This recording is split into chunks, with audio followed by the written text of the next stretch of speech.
Fala pessoal, tudo certo? Hoje a gente vai conversar sobre uma infecção bacteriana que afeta principalmente a região da derme, principalmente a nossa pele, chamada de erisipela. E essa infecção de pele ela é comumente associada aos Streptococcus beta-hemolíticos. Existem alguns autores que acreditam que o Staphylococcus aureus também participa desse processo, só que hoje na literatura, se a gente vai estudar mais a fundo, não existe uma resposta específica nos dizendo se realmente o Staphylococcus aureus é um causador ou se ele é como uma bactéria que pega carona e acaba contaminando aquela região que já está previamente contaminada ali com os Streptococcus beta-hemolíticos. E essa infecção tem uma característica de se espalhar rapidamente pelos canais linfáticos e esses canais linfáticos acabam ficando cheios de Streptococcus, de leucócitos, que são nossos glóbulos brancos ali tentando fazer a defesa daquela área, e também de fibrina. A manifestação mais comum da erisipela é nas pernas, mas nada impede de que o paciente tenha essas lesões em outras regiões do corpo,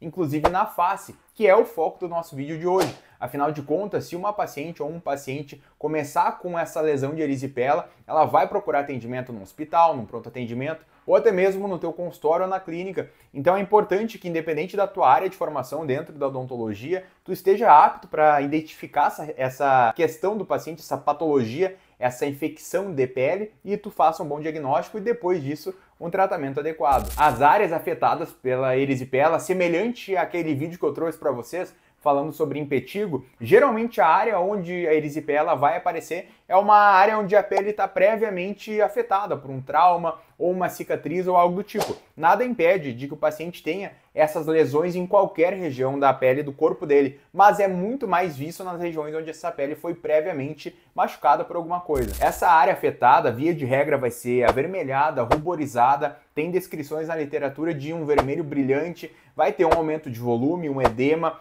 Geralmente os pacientes se queixam também que essa área está dolorida e também tu pode colocar a mão e tu sentir que essa região está mais quente. E aí entra um grande ponto. Muitos dos casos de erisipela às vezes são confundidos com casos de infecções odontogênicas, por exemplo. Essas lesões também, dependendo de onde elas vão se alastrar na face, por exemplo, bochecha, parte da pálpebra, nariz, podem ter o aspecto de borboleta e confundir também o profissional com uma manifestação de lúpus eritematoso, que tem esse aspecto semelhante a uma borboleta também descrito na literatura. Então perceba como a gente pode confundir essa lesão com infecções odontogênicas, com uma manifestação do lúpus eritematoso, mas a gente também pode confundir com um terceiro cenário. Muitas vezes essas áreas afetadas da erisipela vão afetar as pálpebras do paciente e essas pálpebras podem ficar com aumento de volume, com vermelhidão, o paciente pode quase que ocluir os olhos dele e quando ele busca atendimento, muitas vezes o profissional que está lá vai confundir isso com um angioedema devido a uma reação de hipersensibilidade, uma reação alérgica. Então,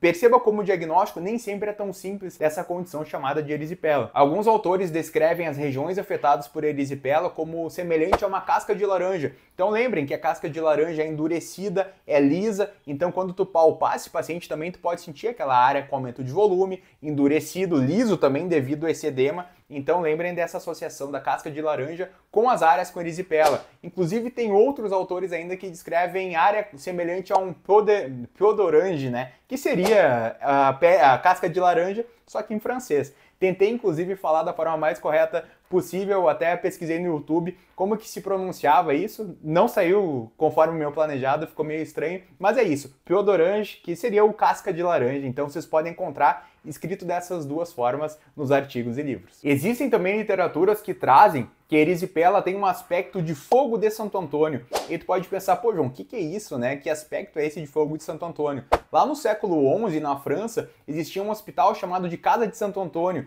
E esse hospital tinha as paredes vermelhas. Então esse vermelhidão que a gente vê nas áreas de erisipela lembram as paredes avermelhadas do Hospital Casa de Santo Antônio na França, lá no século XI. Vou deixar aqui uma foto, inclusive, mostrando um exemplo de como eram esses hospitais. Essa foto é de um hospital também da França, do século XI, então reparem esse aspecto bem vermelho nas paredes que podem nos remeter a esse vermelhidão que as áreas de erisipela têm. O tratamento dessa condição é através de antibiótico-terapia e a primeira linha de escolha são as penicilinas. E é muito comum, depois de instituído a antibiótico-terapia nesse paciente, essas áreas com erisipela aumentarem de volume antes de terem a resolução. A principal teoria do porquê isso acontece é que os streptococcus começam a morrer na região e quando eles vão morrendo, vão liberando toxinas e temporariamente ali aquela área afetada acaba aumentando de volume, mas dentro de 48 horas a tendência é que esse paciente melhore. Se essa condição não é manejada da forma correta, existem várias complicações associadas, inclusive tem relatos na literatura de pacientes que foram a óbito devido à erisipela, então é importante a gente jamais subestimar essas condições que chegam até nós nos nossos pacientes.